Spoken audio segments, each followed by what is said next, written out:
Shalom Bapak Ibu, Jemaat Tuhan, GBI Gunung Sahari 7A. Apa kabar semua?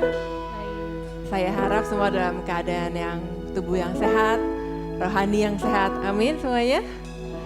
Kita akan mulai ibadah pada hari ini.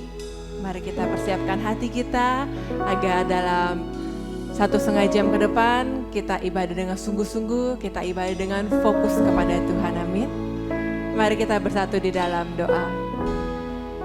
Allah Bapa yang kami sembah di dalam nama Tuhan Yesus, hati kami melimpah dengan ucapan syukur Tuhan. Kami berterima kasih kalau selama sepekan ini Tuhan Yesus sudah menyertai kami, melindungi, menjagai kami Tuhan. Terima kasih Bapa.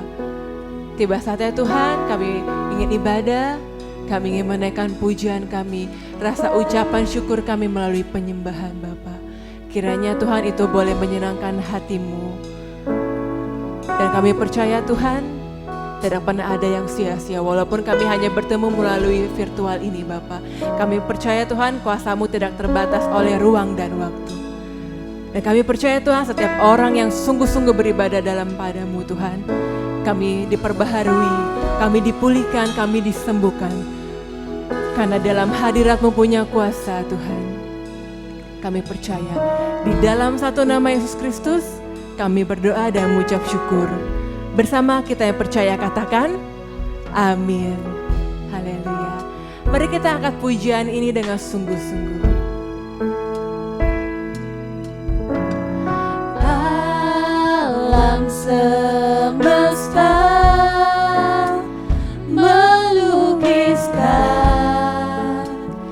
kebesaran Tuhan, bumi dan surga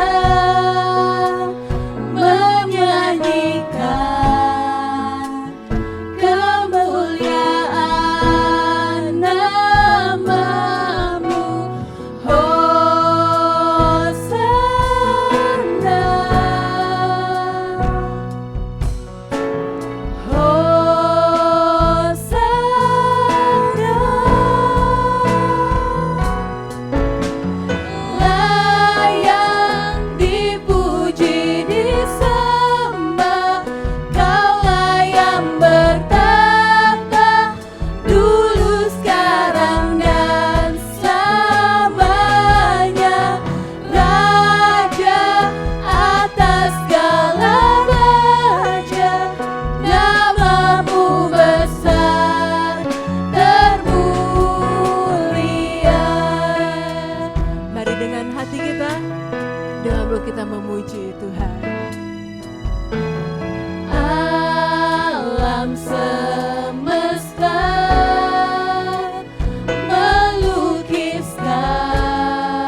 Engkau yang layak terima pujian Yesus.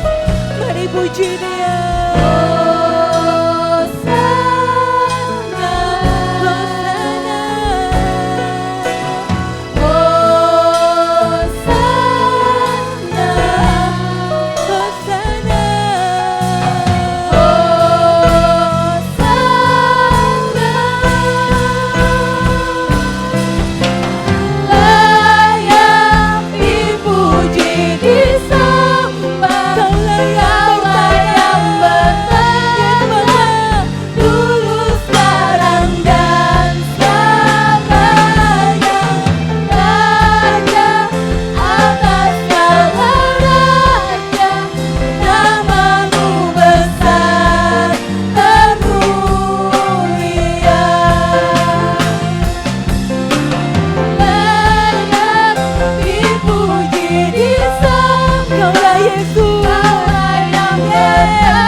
Sembah Dia, mari naikkan ucapan syukurmu kepada Tuhan Yesus. Haleluya Tuhan, terima kasih Yesus. Biar hati kami melimpah dengan ucapan syukur Tuhan. Engkau baik, Kau teramat baik Yesus. Engkau luar biasa, segala perbuatannya aku. Terpujilah Engkau Tuhan.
Kami mau bersorak Tuhan karena kebaikan-Mu Yesus.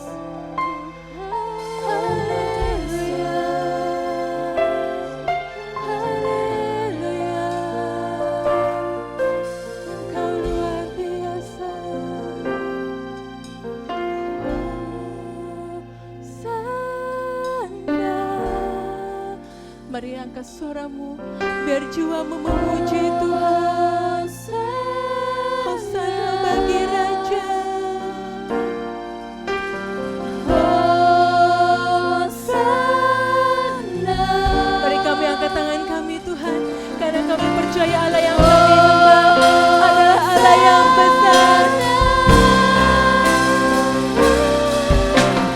Layak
merasa di atas pujian penyembahan kami. Dan kiranya Tuhan itu boleh menyenangkan hati-Mu. Itu menjadi kerinduan kami Bapa. Kami mau lebih lagi Tuhan memuji, menyenangkan, menganjungkan nama Engkau Yesus. Di dalam satu nama Allah kami yang hidup, Yesus Kristus Juru Selamat kami percaya dan berdoa. Bersama memang yang percaya katakan amin. Amin. Haleluya.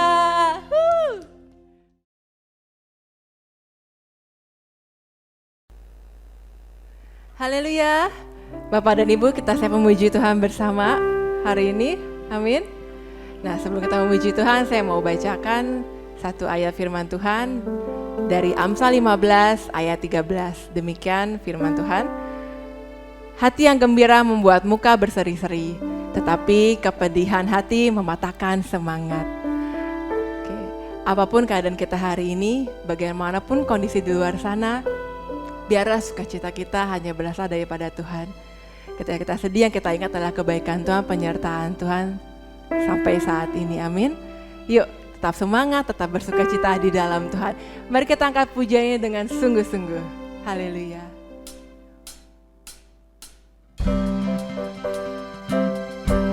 Boleh gerakan badanmu ke kanan dan ke kiri. Yes. Mari pujilah Tuhan, hai jiwaku.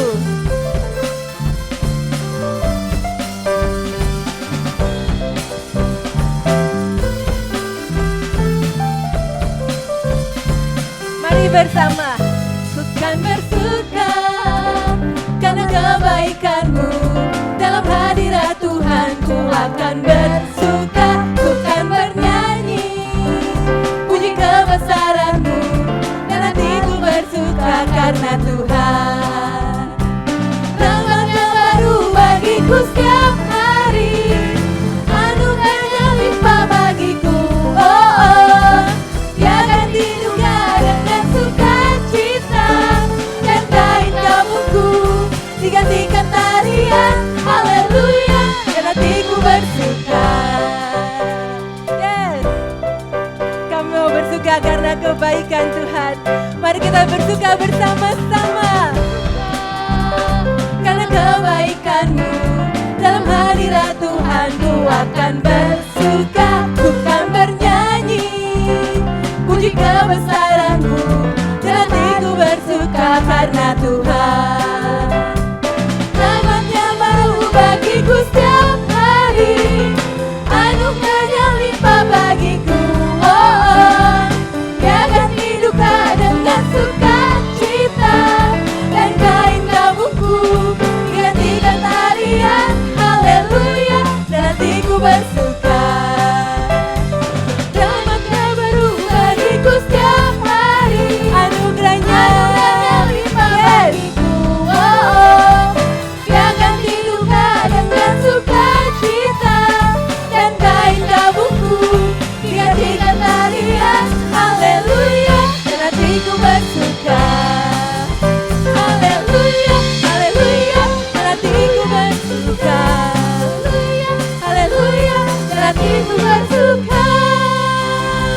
Haleluya, nyanyikan kebesaran Tuhan.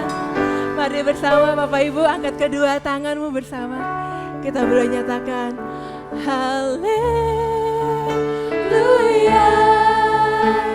Kau ada dalam hati dengan rasa ucapan syukur. Yes Bapak, dengan rasa terima kasih kepada Tuhan. Yes. Haleluya. Haleluya. Ku mau bersorak bagimu. Sukacita surga nyata penuhiku.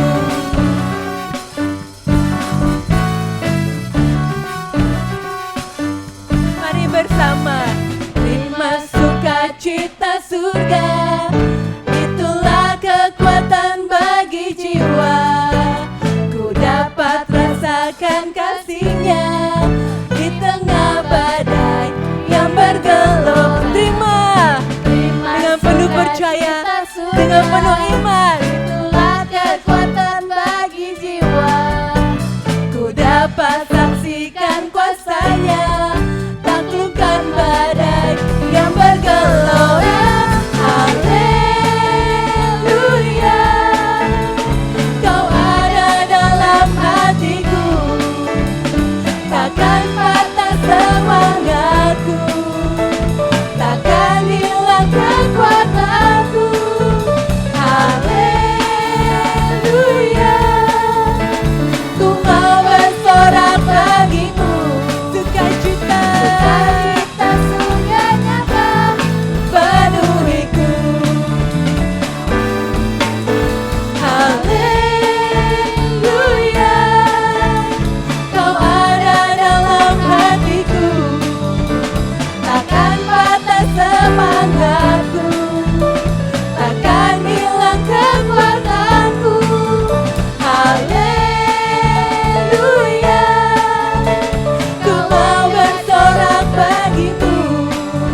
siapkan hati kita untuk mendengarkan kebenaran firman-Nya.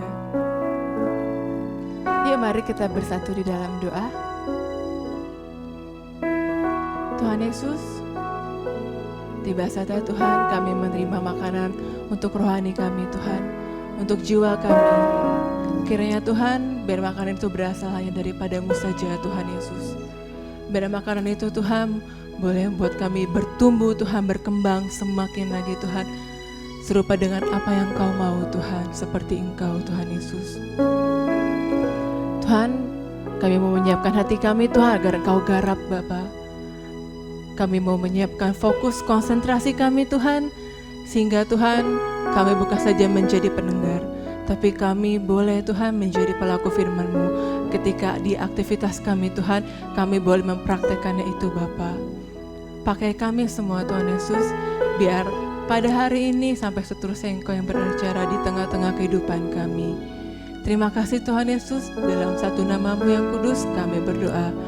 Bersama yang percaya kita katakan, amin.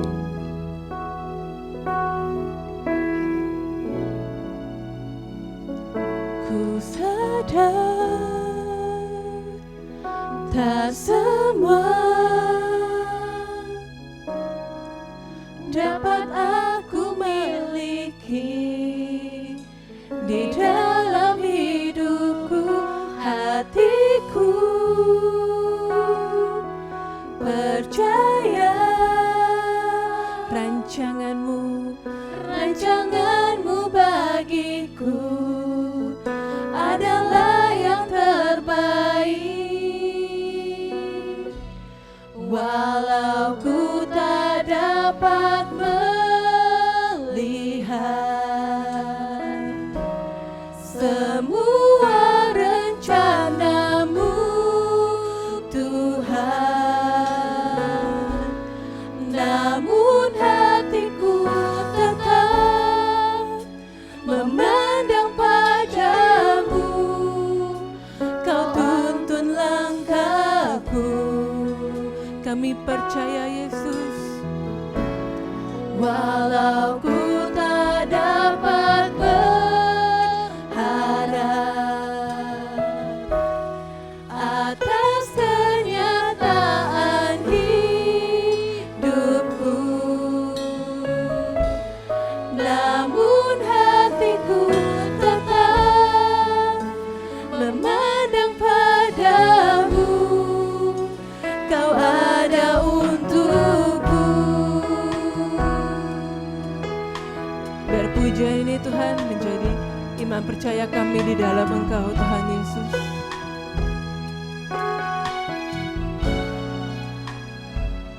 Ku sadar tak semua dapat aku miliki di dalam hidupku, hatiku percaya rancangan-Mu bagiku adalah yang terbaik. Walau ku tak dapat melihat semua rencana-Mu Tuhan, namun hatiku tetap percaya. Namun hatiku tetap memandang padamu. Kau tuntun langkahku, yes Bapa. Walau ku tak dapat berharap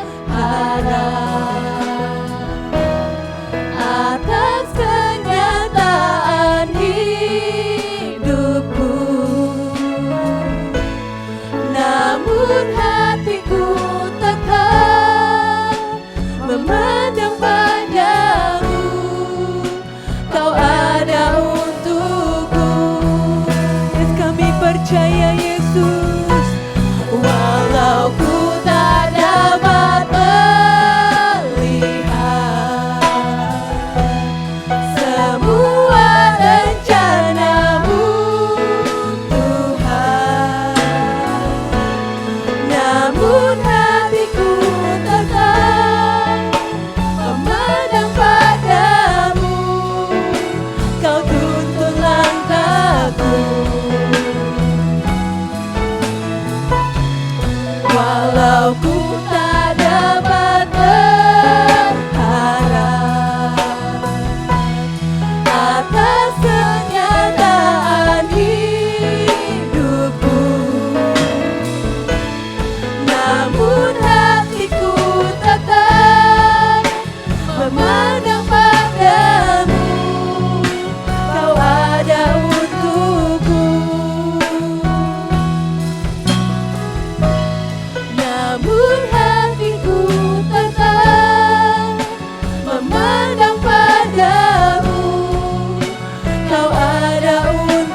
lagu ini Tuhan, kami semakin percaya Tuhan, bahwa kami berarti Tuhan di hadapan-Mu.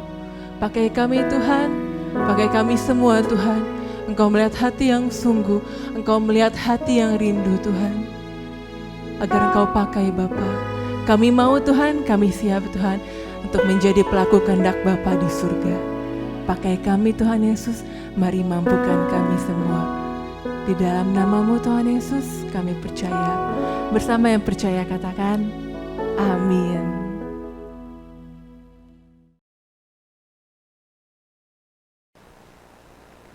Shalom Bapak Ibu Saudara yang Tuhan Yesus kasihi. Senang sekali kita bisa kembali mendengarkan kebenaran firman Tuhan yang hari ini akan saya sampaikan dengan tema menjadi pelaku kehendak Bapa di surga.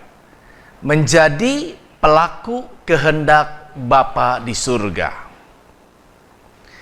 Marilah kita mempersiapkan hati kita untuk menerima kebenaran firman Tuhan dan memperhatikan dengan sungguh-sungguh apa yang kita dengarkan, agar kita bisa mengerti, memahami, dengan demikian kita dapat dimampukan untuk dapat menjadi pelaku-pelaku kebenaran firman Tuhan.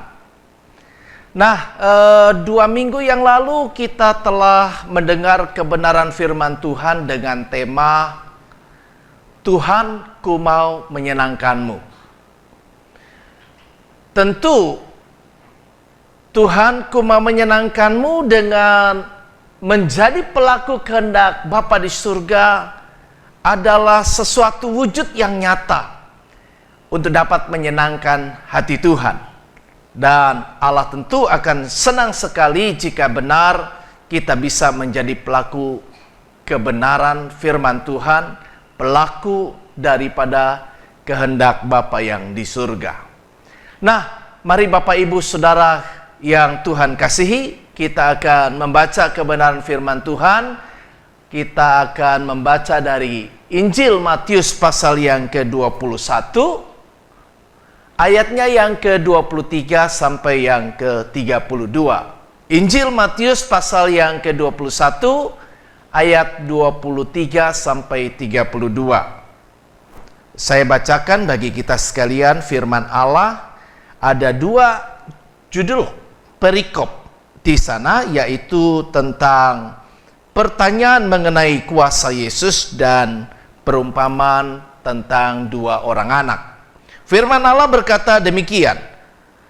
Lalu Yesus masuk ke bait Allah, dan ketika ia mengajar di situ, datanglah imam-imam kepala serta tua-tua bangsa Yahudi kepadanya dan bertanya, dengan kuasa manakah engkau melakukan hal-hal itu? Dan siapakah yang memberikan kuasa itu kepadamu?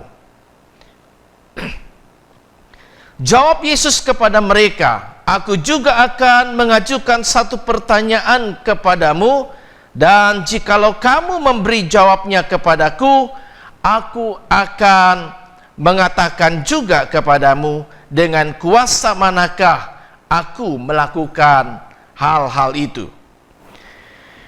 Dari manakah baptisan Yohanes? Dari sorga atau dari manusia?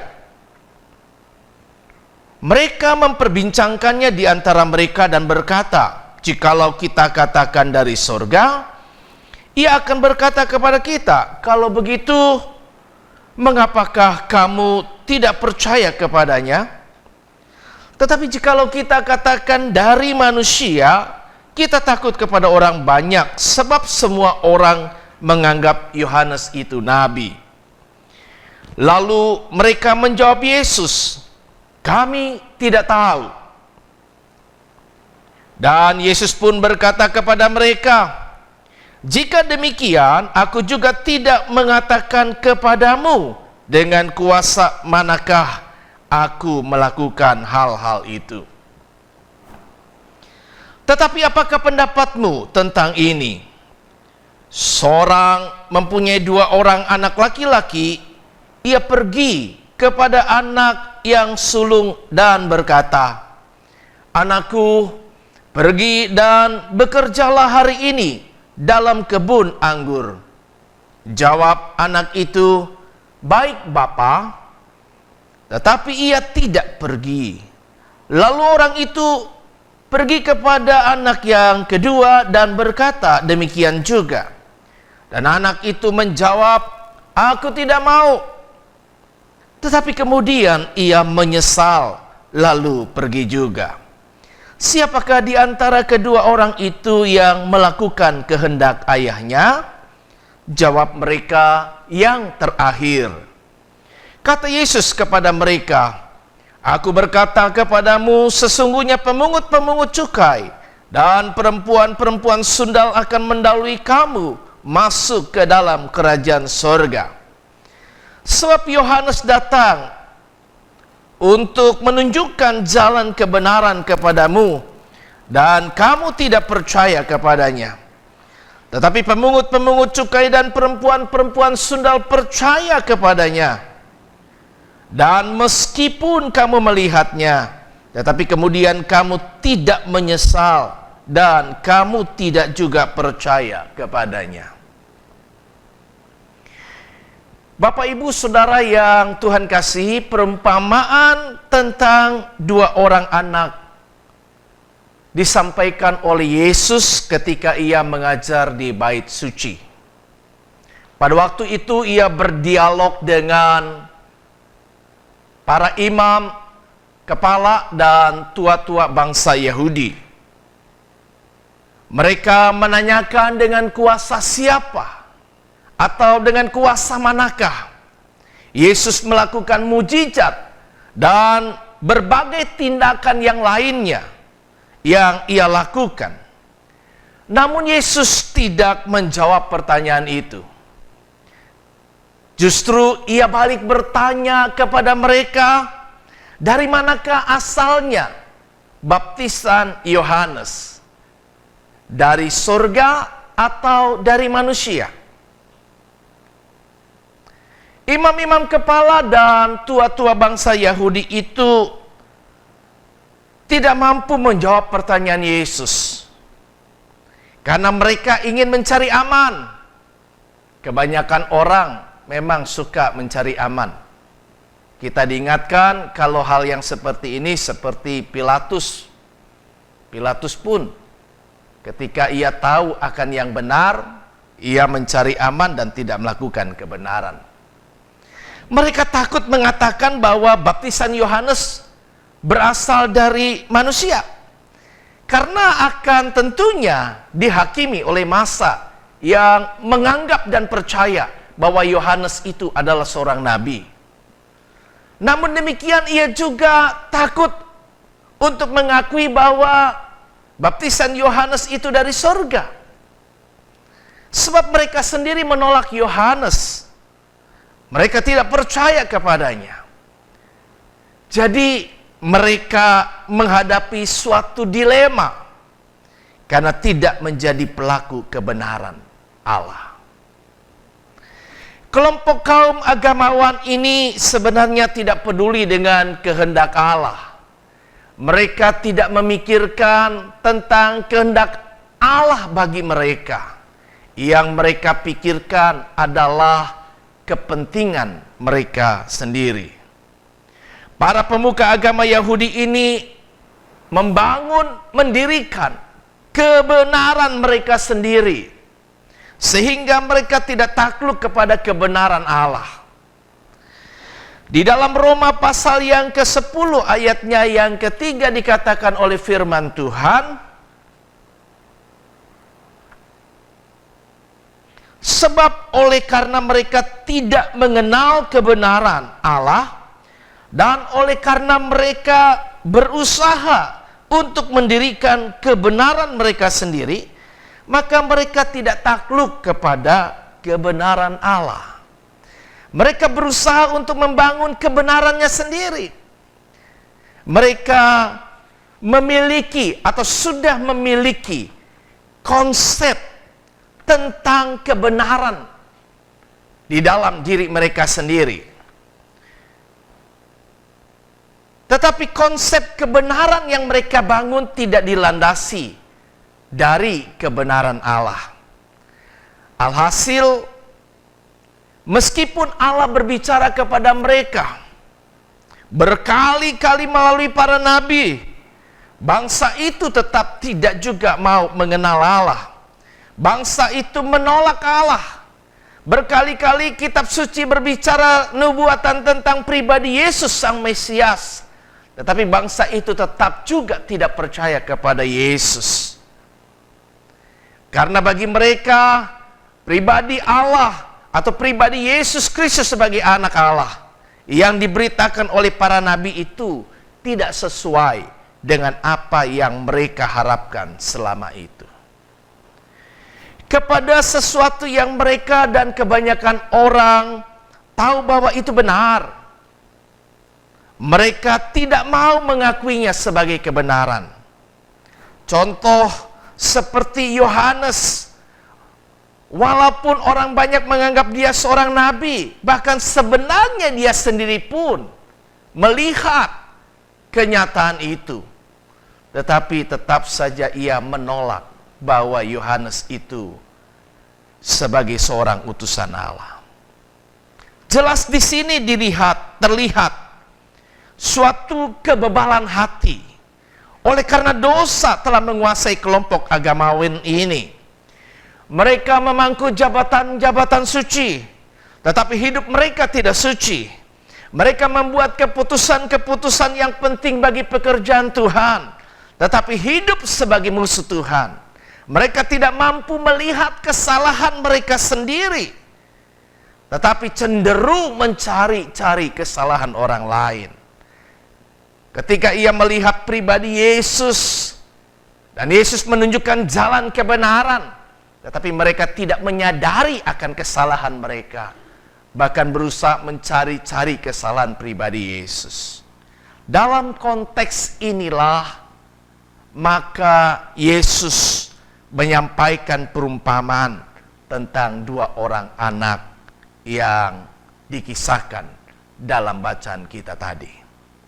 Nah, dari sini kita dapat simpulkan bahwa orang yang tidak menjadi pelaku kebenaran Allah akan menghadapi satu persoalan. Yang pertama kita bisa lihat di sini bahwa mereka hidup dalam dilema. Orang yang demikian tidak dapat dan tidak berani menyuarakan kebenaran yang sesungguhnya. Walaupun ia tahu itu benar, tetapi ia tidak berani untuk menyuarakan kebenaran. Karena selalu berusaha cari posisi aman bagi dirinya sendiri. Orang yang egois, tidak berani mengakui kesalahannya sendiri.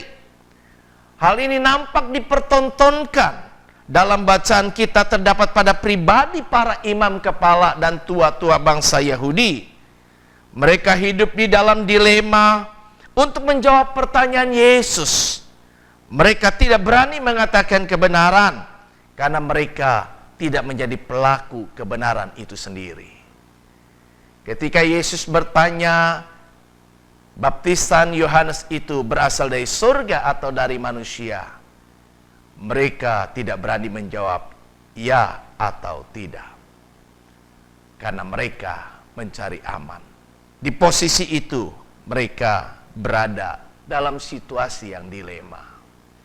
Yang kedua, orang yang tidak melakukan kebenaran, maka hidupnya munafik. Tidak berintegritas, tidak jujur pada dirinya sendiri. Ia tidak menghidupi kebenaran yang ia ketahui. Sekalipun ia tahu mana yang benar, tetapi ia tidak mengerjakan kebenaran itu. Tidak menjadi pelaku kebenaran, tidak menjadi pelaku kehendak Bapa di surga. Dan yang ketiga, orang yang tidak melakukan kebenaran, maka ia tidak akan mendapatkan apa-apa dari Tuhan. kita bisa lihat di sini pertanyaan yang diajukan kepada Yesus, dari manakah otoritas yang ada pada Yesus dalam melakukan banyak mujizat dan berbagai hal yang ia lihat dikerjakan oleh Yesus. Namun Yesus tidak memberi jawab atas pertanyaan mereka. Mereka tidak mendapatkan jawaban dari pertanyaan itu. Mereka tidak mencapai tujuan yang ingin mereka capai. Bapak, Ibu, Saudara kekasih Tuhan, kita bisa lihat di dalam perumpamaan dua orang anak. Perumpamaan ini adalah unik, tulisan daripada Matius. Karena Injil-Injil yang lain tidak menuliskan perumpamaan ini. Yesus menyampaikan perumpamaan ini untuk menyatakan hal yang sangat penting, yaitu bahwa berbuat apa yang baik itu jauh lebih penting daripada sekedar mengatakan apa yang baik. Perbuatan itu jauh lebih keras dan lebih penting sekali daripada sekedar sebuah kata-kata. Matius tidak memberikan penjelasan apakah perumpamaan ini langsung Tuhan Yesus katakan untuk meresponi pertanyaan imam-imam kepala dan tua-tua bangsa Yahudi. Apakah ada jeda waktu di antaranya? Meskipun tidak ada indikasi waktu, tetapi Matius telah menuliskan secara kronologis setelah kisah daripada para imam-imam kepala dan tua-tua Yahudi itu bertanya tentang otoritas yang dimiliki oleh Yesus dalam melakukan berbagai mukjizat.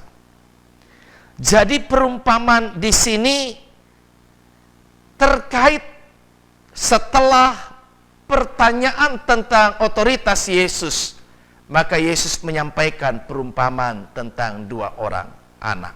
Dalam perumpamaan tentang dua orang anak ini, Yesus juga menyinggung, mengatakan tentang pribadi Yohanes Pembaptis. Jadi perumpamaan ini masih bisa dimengerti untuk memberi jawaban kelanjutan mengenai ketidakpercayaan para pemuka agama kepada Yohanes Pembaptis dan Yesus. Nah, dikisahkan ada dua orang anak. Seseorang mempunyai dua orang anak laki-laki. Kepada yang sulung, ayahnya berkata agar mereka bisa pergi ke ladang dan bekerja di sana. Anak yang sulung memberi respon, segera, baik Bapak. Tetapi ternyata walau ia berkata seolah-olah menunjukkan kemauan untuk melakukan apa yang Bapak perintahkan. Tapi praktek kenyataannya, Alkitab mencatat, diceritakan oleh Yesus bahwa anak yang sulung ini sekalipun ia menyatakan bahwa ia mau, tetapi ia tidak mengerjakan apa yang ia katakan. Nah, kita bisa lihat di sini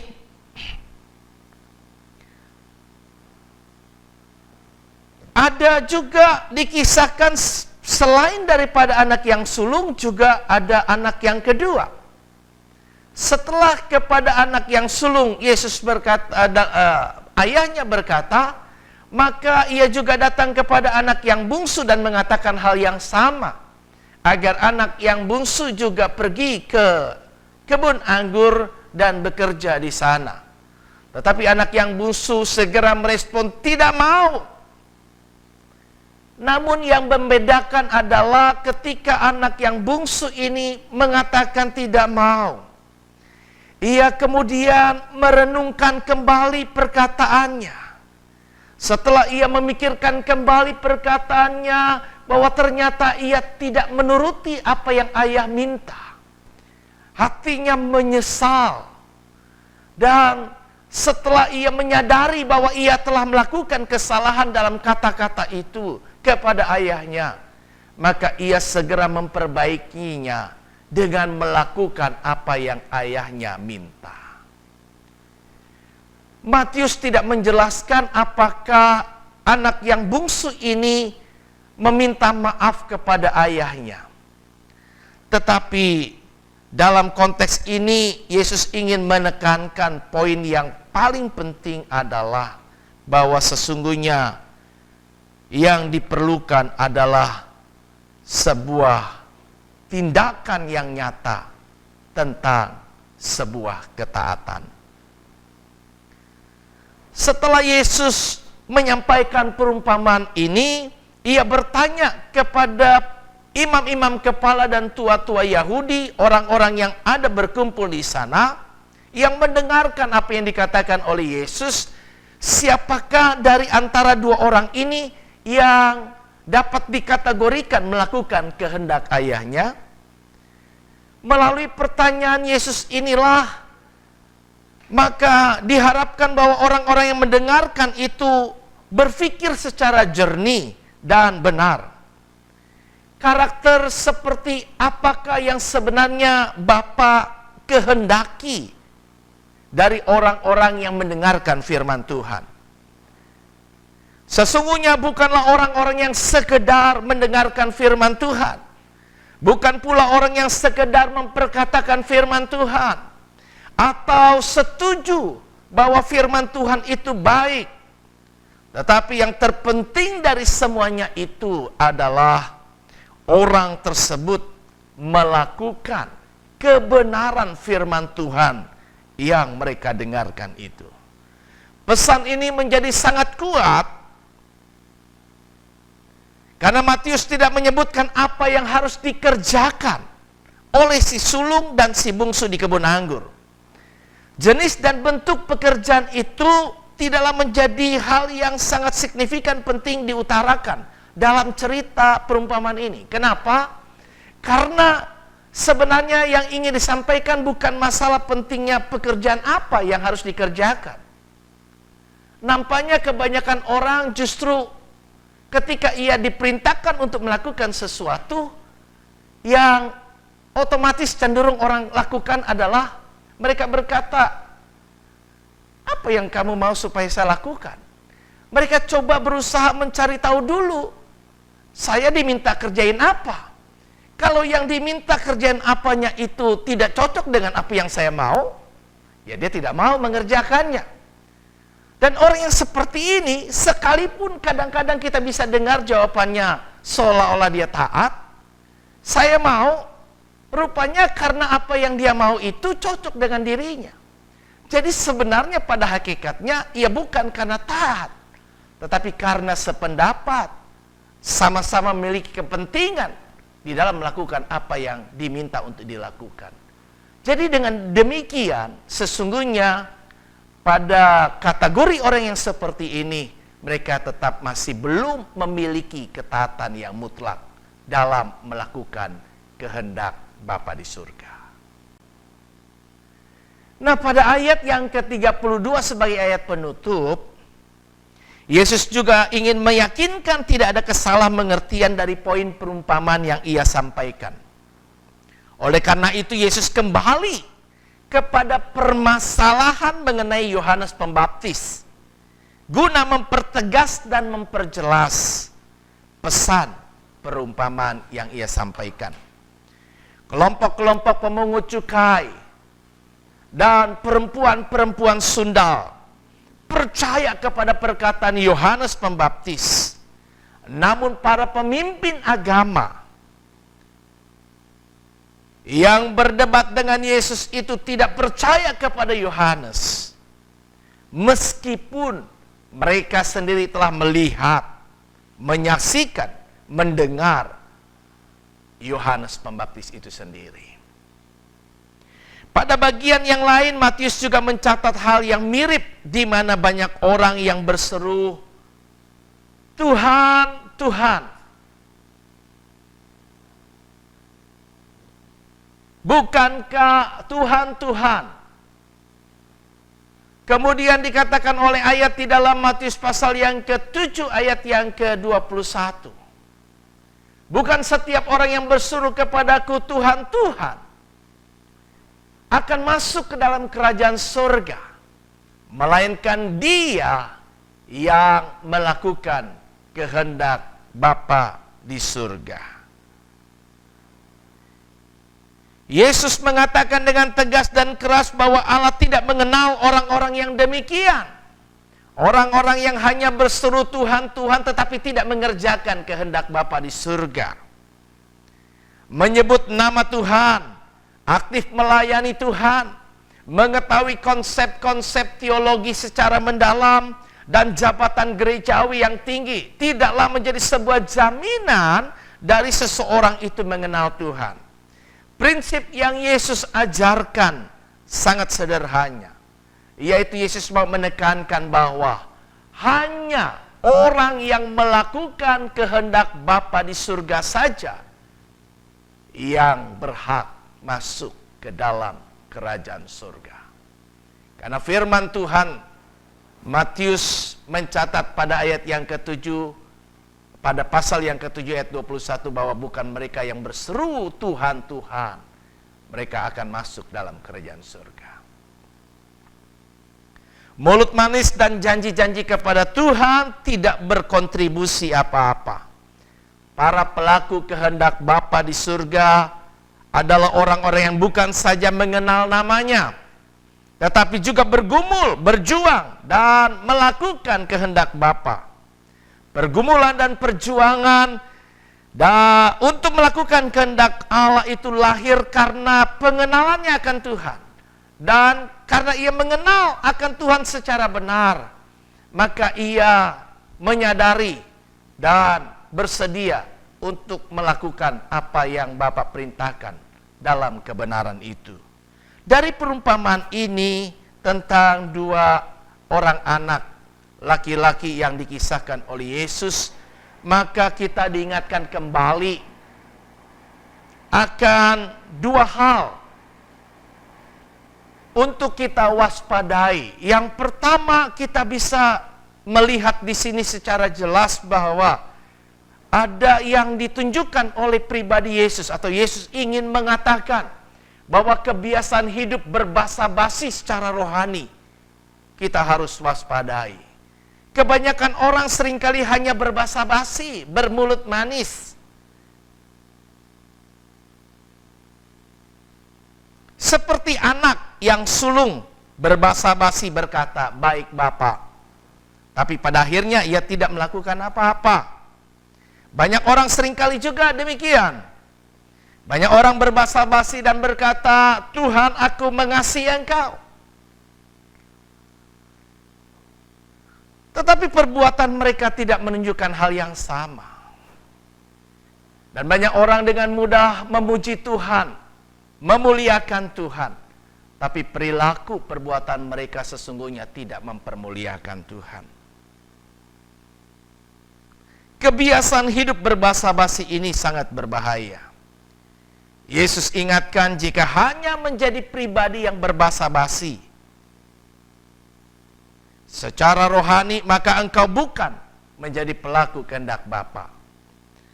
Dan jika engkau bukan pelaku kehendak Bapa di surga, maka dengan jelas Allah berkata, ia tidak mengenal kita.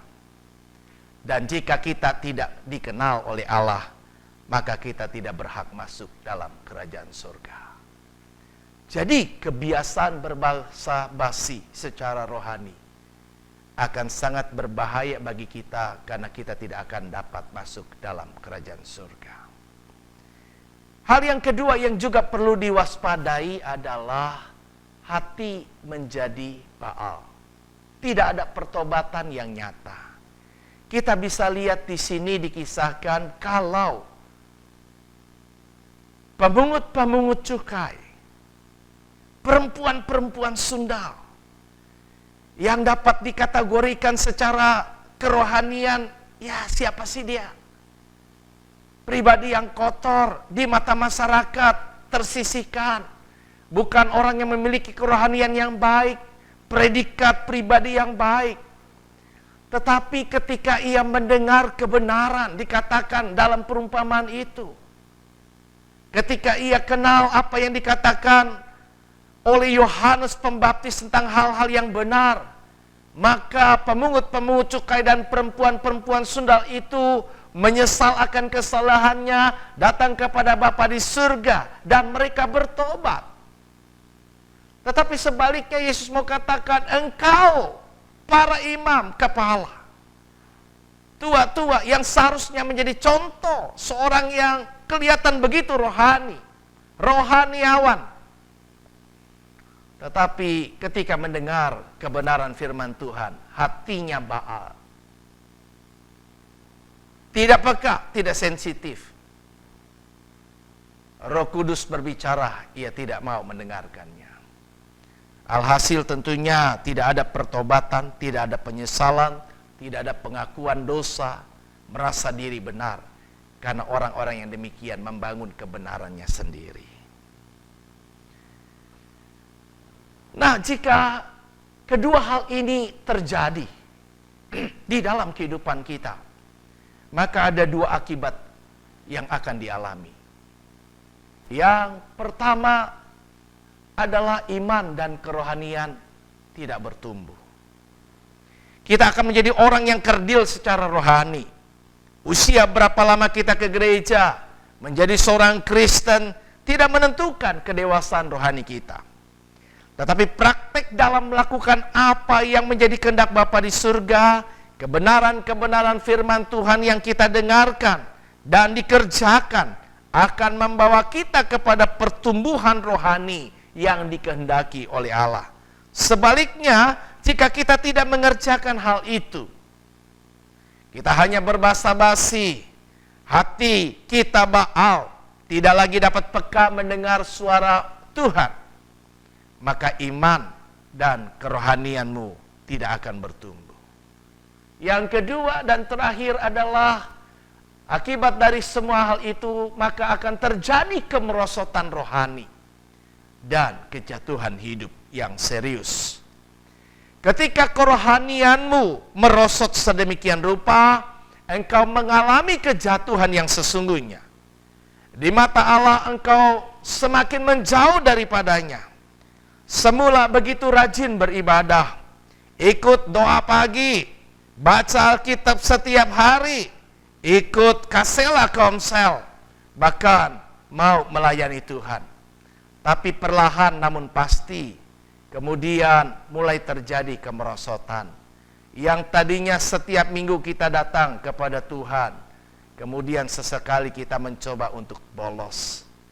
Yang setiap hari kita mulai membaca Alkitab, lama-kelamaan karena berbagai hal, alasan yang kita kenakan, kemudian kita absen dan tidak membaca. Sedemikian akan mulai terjadi kemerosotan demi kemerosotan yang pada akhirnya akan membawa kita meninggalkan Tuhan. Dan orang yang sedemikian sesungguhnya tragis mengalami kejatuhan. Ketika mengalami kejatuhan rohani, maka orang kelak akan mengalami juga kejatuhan dalam hidup sosial. Banyak kegagalan-kegagalan yang akan ia alami. Sekalipun ia berhasil secara duniawi, maka keberhasilan yang ia bangun satu ketika, ada banyak belalang pelahap yang akan menggerogoti. Dan alhasil bahwa pada akhir kehidupannya, yang paling penting di antara segalanya, ia kehilangan keselamatan yang tidak dapat dibeli dengan apapun yang ia kerjakan dan upayakan selama hidup di dunia ini.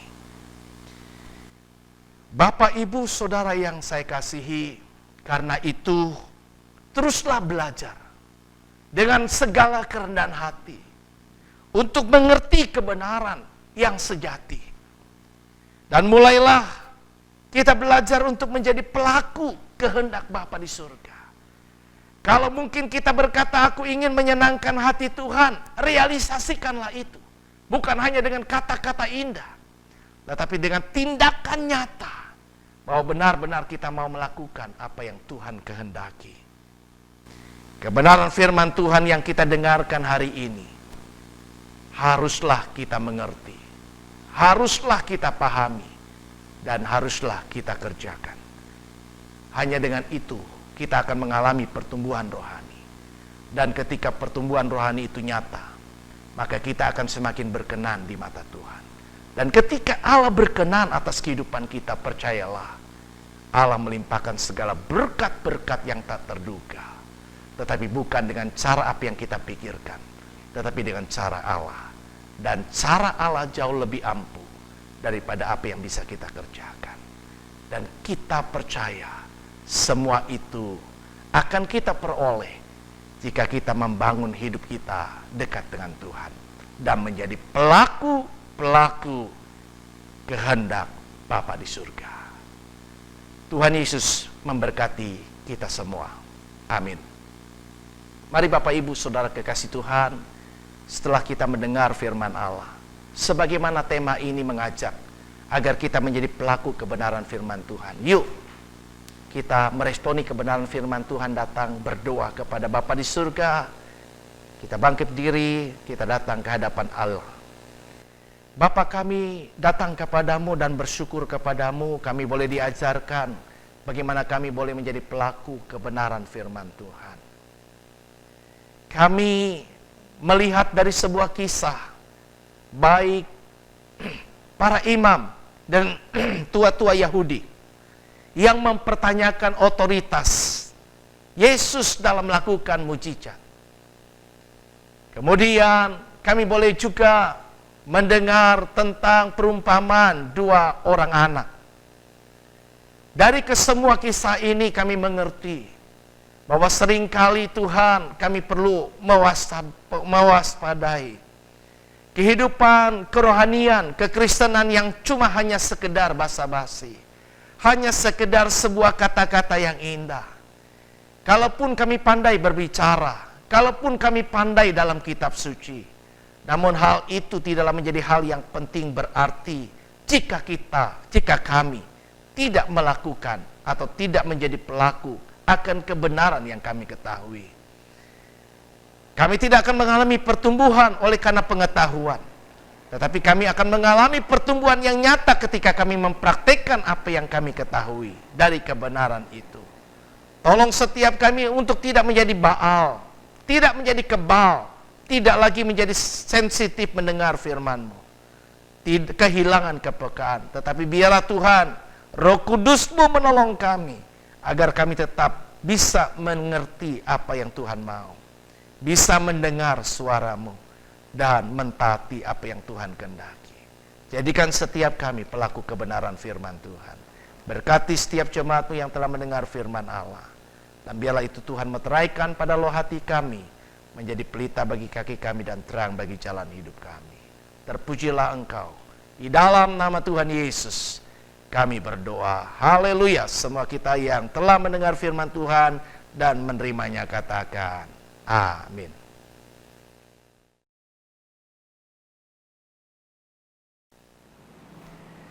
Bapak Ibu Saudara Jemaat GBI Gunung Sari yang saya kasihi, saya ingin menjelaskan berkenaan dengan rencana untuk kita akan memulai ibadah raya di gereja, atau orang bilang ibadah offline karena biasanya kita adalah ibadah online ya.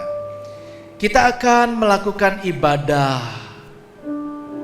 di gereja kembali mulai minggu depan, yaitu tanggal 2 Agustus 2020. Nah, karena kita masih dalam situasi pandemi COVID-19, maka protokol kesehatan yang diwajibkan itu perlu kita sungguh-sungguh praktekkan, kerjakan ketika kita melakukan ibadah di gereja ini. Kita sudah memulai dengan kegiatan doa pagi setiap hari Sabtu, dan juga kaselah yang dilakukan juga di gereja. Beberapa kaselah sudah mulai dikerjakan. Nah, sehubungan dengan protokol kesehatan yang harus kita kerjakan, maka kita tidak bisa melakukan ibadah seperti biasa satu kali sekaligus. tetapi harus dibagi dua karena kapasitas ruangan yang terbatas hanya bisa maksimal 50% dari biasanya. Jadi kita akan melakukan itu 2 kali ibadah, jam 8 pagi dan jam 10 pagi. Tentu jam 10 pagi adalah jam yang favorit, banyak jemaat menginginkan datang di jam itu. Tetapi kendalanya ketika melampaui batas 50% dari jumlah yang rata-rata biasanya. Katakanlah rata-rata kita sekali ibadah pada kondisi normal sekitar 80-90 orang. Nah, berarti kita cuma bisa sekali ibadah sekitar 40 orang atau 45 orang. Ada di antara itu adalah para pemusik, ada 5 orang di atas, berarti yang di bawah ada sekitar 40 orang.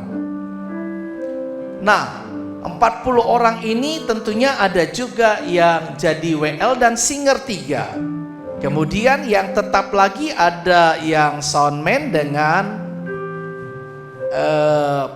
yang proyektor ya. Jadi 2. Jadi total sekitar mungkin 5 begitu. Jadi 10 orang. Kalau 10 orang paling tidak yang kita minta jemaat di luar dari yang tadi sekitar 35 orang. Nah, supaya bisa kami mengatur itu dengan baik, mohon supaya tidak salah paham kalau kami mohon kerjasama Bapak Ibu untuk melakukan pendaftaran.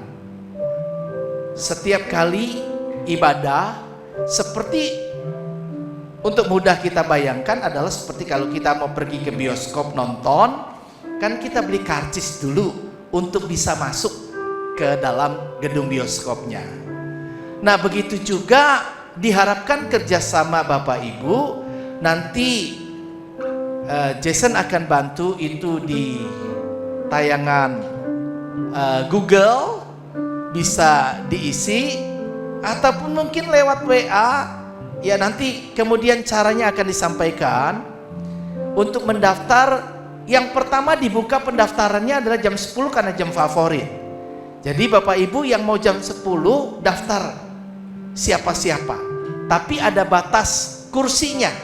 Cuma kami sediakan sampai 35 pendaftar pertama. Setelah 35 pendaftar pertama sudah penuh, maka Bapak Ibu kami mohon supaya berkenan untuk datang di jam 8 pagi. Jadi jangan kalau penuh jam 10 kemudian ya sudah saya nggak ke gereja gitu. Bukan solusi sebenarnya. Tapi kita berharap bahwa Bapak Ibu berkenan kalau kita memang punya kerinduan, kita bisa datang pada pukul 8 pagi ya. Berarti sisanya di jam 8 pagi. Nah, walaupun jam 8 pagi akan dimulai duluan, tetapi dalam hal pendaftaran kita akan membuka untuk yang jam 10 sampai pada batas 35 orang sampai penuh. Berarti yang lainnya diharapkan bisa datang jam 10 pagi ya. Saya harap itu bisa dipahami. Untuk lebih jelas nanti akan ada pengumuman selanjutnya dan bisa ditanyakan kepada beberapa teman yang lebih mengerti tentang hal ini. Demikian yang saya hendak sampaikan. Nah, buat Bapak Ibu yang kalau pada hari H-nya mau datang beribadah itu kondisinya tidak enak badan, maka wajib stay at home, tinggal di rumah saja. Jadi tidak perlu ke gereja. Kita akan berusaha menyediakan pada waktu yang sama, walau ibadah digelar di gereja, Bapak Ibu bisa menyaksikan juga tayangan ibadah online-nya ya. Jadi boleh diam di rumah. Jadi hanya yang sehat ya, yang sehat, yang tidak enak badan sebaiknya tinggal di rumah dulu.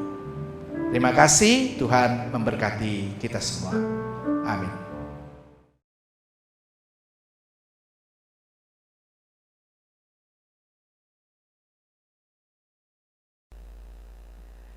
Terima kasih kepada Bapak Gembala atas pelayanannya pada pagi hari ini. Tuhan Yesus memberkati. Oke, pengumuman selanjutnya diingatkan kembali bahwa kita mengadakan doa pagi setiap hari Sabtu jam 7 di tempat ini. Lalu diucapkan terima kasih kepada Bapak Ibu jemaat Tuhan sekalian yang sudah tetap setia dalam hal memberi persembahan. Kiranya Tuhan Yesus memberkati. Kita akan mengakhiri ibadah ini. Mari kita akhiri dengan rasa ucapan syukur kepada Tuhan. Mari kita angkat pujian ini.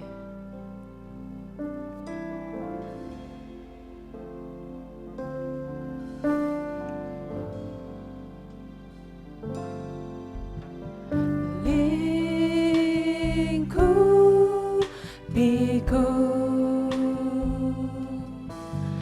dengan sayapmu, naungiku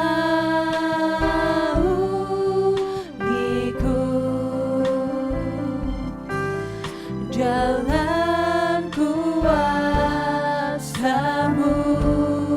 Mari lingkupi kami Bapa, lingkupiku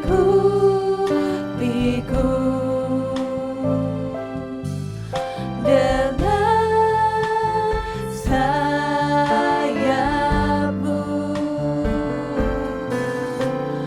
naungiku dalam kuasa-Mu. Di saat badai bergelora, ku akan terbang bersama-Mu.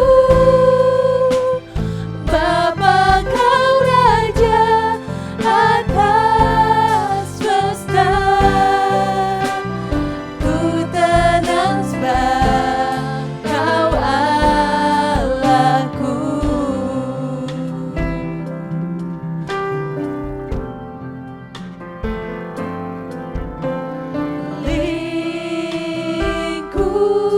Lingkupiku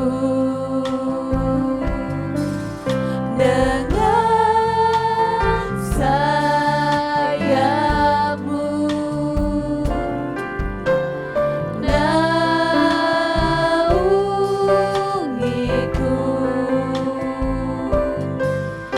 dalam kuasa-Mu. Di saat badai bergelora, ku akan terbang bersama-Mu. Bapa, Kau Raja atas semesta, ku tenang sebab Kau Allah. Mari nyatakan bersama. Di saat badai bergelora, ku akan terbang bersama-Mu. Bapa, Kau Raja atas semesta,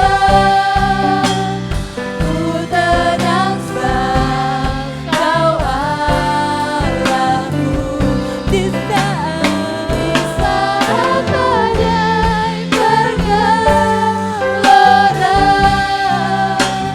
ku akan terbang bersama-Mu. Bapa, Kau Raja atas semesta, ku tenang sebab Kau Allahku. Ku tenang sebab Kau Allahku.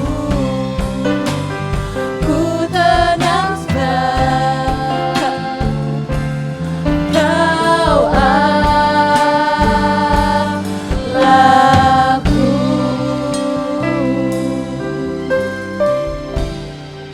Haleluya Tuhan. Kami sadar dengan penuh Bapa bahwa Engkau adalah Engkau adalah pemilik hidup kami Tuhan. Kami membutuhkan Engkau Tuhan Yesus. Mari Bapa, libatkan kami selalu Tuhan dalam rancangan-Mu yang besar. Tegur kami Tuhan, arahkan kami selalu Tuhan apabila kami sudah melenceng Tuhan. Kami butuh Engkau Tuhan Yesus. Mari Bapa, pakai setiap kami Tuhan Yesus, anak-anak-Mu. Pakai hidup kami Tuhan, pakai tangan kami Tuhan, pakai kaki kami Tuhan, bahkan perkataan kami Tuhan, agar apa yang kami lakukan Tuhan Yesus turut dengan firman-Mu Bapa. Agar apa yang kami lakukan Tuhan itu seturut dengan kehendak Bapa yang ada di surga. Mari Tuhan, kami rindu Tuhan setiap kami boleh jadi garam dan terang dunia Tuhan. Sehingga Tuhan, mungkin belum ada keluarga kami atau teman kami Tuhan yang belum menerima Engkau Tuhan. Tapi melalui kehidupan kami Tuhan yang menjadi berkat Tuhan, menjadi perpanjangan tangan-Mu Tuhan. Dan kami boleh berbuah jiwa Tuhan. Mari pakai kami semua Tuhan untuk menjadi kerinduan kami Tuhan. Kami boleh bertindak Tuhan. Bukan sekadar perkataan kami Tuhan. Kami boleh melakukannya dengan setia Tuhan, dengan konsisten. Mari Roh Kudus tolong kami. Dan Tuhan, pada hari ini Tuhan, kami bersatu hati juga berdoa untuk negara kami Tuhan yang kami kasihi. Berdoa untuk ibu kota kami Bapa Jakarta. Kami percaya Tuhan, Indonesia ada di hati-Mu. Segala apapun keadaan yang terjadi Tuhan, kami percaya ada di bawah kendali-Mu Tuhan. Mari Kau pakai Tuhan setiap dari Bapak Presiden, Bapak Wakil Presiden beserta jajaran menterinya Tuhan dan stafnya Bapak. Mari luruskan motivasi setiap pemimpin kami Tuhan, agar roh takut akan Tuhan boleh dalam kehidupan mereka, sehingga para pemimpin kami boleh bekerja dengan jujur Tuhan. Mari Tuhan, pakai juga Tuhan setiap kami pelayan-Mu di tempat ini Bapa, agar kami boleh lebih lagi Tuhan semakin antusias, bahkan semakin semangat Tuhan untuk melayani Raja di atas segala Raja. Mari Tuhan Yesus, kami berdoa juga untuk setiap jemaat yang sedang mendengarkan ibadah ini Tuhan. Apabila Tuhan di antara kami ada yang sedang kelemahan secara jasmani Tuhan, mari kami percaya Tuhan, di dalam nama Tuhan Yesus Tuhan, Engkau sanggup menyembuhkan ya Bapa. Mungkin apabila juga Tuhan ada jemaat tempat ini sedang mendengarkan Bapa sedang kelam secara rohani Tuhan Yesus, kami percaya Tuhan dengan kuat kuasa-Mu Tuhan menyegarkan Tuhan, memperbaharui saudara seiman kami Tuhan, agar mempunyai semangat yang baru di dalam Engkau. Karena Tuhan, ketika kami berjalan bersama-Mu Tuhan, kami punya kekuatan yang baru Bapa. Pakai setiap kami lebih lagi Tuhan, agar kami boleh tetap setia sampai Engkau memanggil kami pulang Tuhan Yesus. Ini setiap kami Tuhan Yesus, mari dengarlah doa kami. Untuk doa berkat kepada Bapak Gembala.